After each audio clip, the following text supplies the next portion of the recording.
have been a pastor for many, many years, as have you. And I've been talking to young pastors about, especially in this generation, about all the controversial and heady issues that they deal with at a pastoral level, at a level with their people, because they're speaking and they're engaging and they're doing pastoral work and they're trying to communicate some of these more complex issues and apply the Bible, what it teaches, to them. And frequently, what I hear is they don't know how to frame those issues very well in their own language.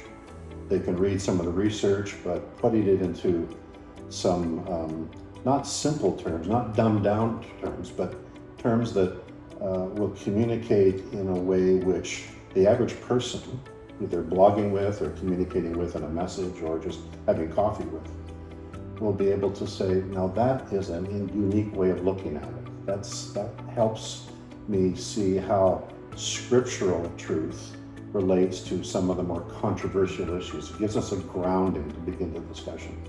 And that's what a lot of young leaders have been seeking. Yeah, I think you're right. I think one of the challenges they face often is how do they form their own people to help live out a public faith?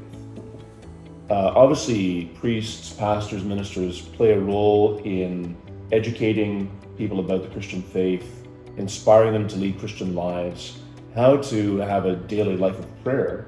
And a lot of that relates to personal devotions or maybe times of worship in the church or Bible study or small group communities, that sort of thing. But I think one of the major challenges pastors face today is in a very post-Christian society, highly secularist society like we have in Canada, how are Christians going to live out a public life of faith? And at Cardus, we've always talked about religious freedom as being fundamentally about that public living out of faith, because you're always free in the inner life. The holy apostles, when they're imprisoned, were still free. But really it's about how do you live out that public life of faith.